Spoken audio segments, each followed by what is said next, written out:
Hello friends, welcome to job शुरू। दोस्तों, हम लोग इस वीडियो में बात करेंगे बिहार टीचर की जो वैकेंसी निकाली गई है उसमें कौन कौन से डॉक्यूमेंट्स लगेंगे और ये डॉक्यूमेंट्स आपके पास होने चाहिए, क्योंकि यहाँ पर लिखा हुआ आयोग द्वारा किसी भी समय मांगे जाने पर आपको जो है समक्ष प्राधिकार द्वारा निर्गत निम्नलिखित प्रमाण पत्रों की मूल प्रतियां जो है सत्यापन हेतु प्रस्तुत करना अनिवार्य है। मतलब आपके पास ये डॉक्यूमेंट्स जो हैं ये होने चाहिए। तो सबसे पहला है मैट्रिक यानी कि 10th का आपके पास प्रमाण पत्र या फिर अंक पत्र होना चाहिए। ये जो है आपका जन्म तिथि यानी कि डेट ऑफ बर्थ को वेरीफाई करने के लिए जो है मैट्रिक यानी कि 10th का आपके पास सर्टिफिकेट या मार्कशीट होनी चाहिए। इसके अलावा जो आपके पास शैक्षिक योग्यता यानी कि प्रशैक्षणिक योग्यता या शिक्षक पात्रता या दक्षता परीक्षा उत्तीर्ण के अनुसार जो भी प्रमाण पत्र है, जैसे कि अगर आप शिक्षक पात्रता परीक्षा के लिए जो आपका सर्टिफिकेट है आपके पास होना चाहिए। इसके अलावा आपकी क्वालिफिकेशन यानी कि शैक्षिक योग्यता होनी चाहिए, उसके मार्कशीट होनी चाहिए। अगर आप ग्रेजुएट पास हैं या बीएड किया है तो आपके पास उसकी मार्कशीट होनी चाहिए। और बिहार राज्य के स्थायी निवासी संबंधी प्रमाण पत्र आपके पास होना चाहिए।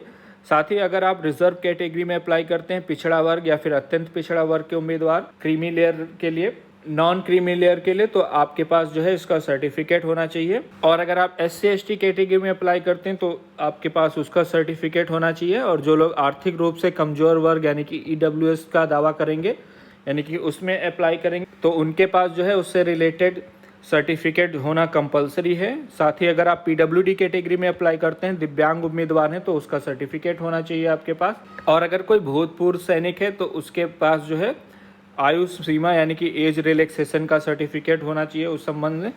इसके अलावा जो है अगर आप केंद्र सरकार में या फिर बिहार सरकार या कोई अन्य राज्य की सरकार के अधीन किसी भी पद पर नियुक्त है यानी कि जॉब कर रहे हैं तो परीक्षा में भाग लेने हैं तो आपके पास जो है नो ऑब्जेक्शन सर्टिफिकेट होना चाहिए, NOC होना चाहिए।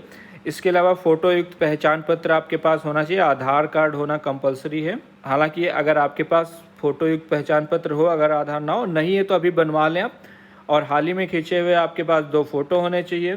इसके अलावा जो फॉर्म फिल करेंगे उसका एप्लीकेशन प्रिंट आउट निकाल के अपने पास ज़रूर रख लीजिएगा। तो ये जो है आपके पास डॉक्यूमेंट्स होने चाहिए। और इसका जो पेज नंबर 12 और 13 है आप उसको ज़रूर पढ़ लें फॉर्म फिल करने से पहले, फिर आप जो है इसका फॉर्म फिल करें।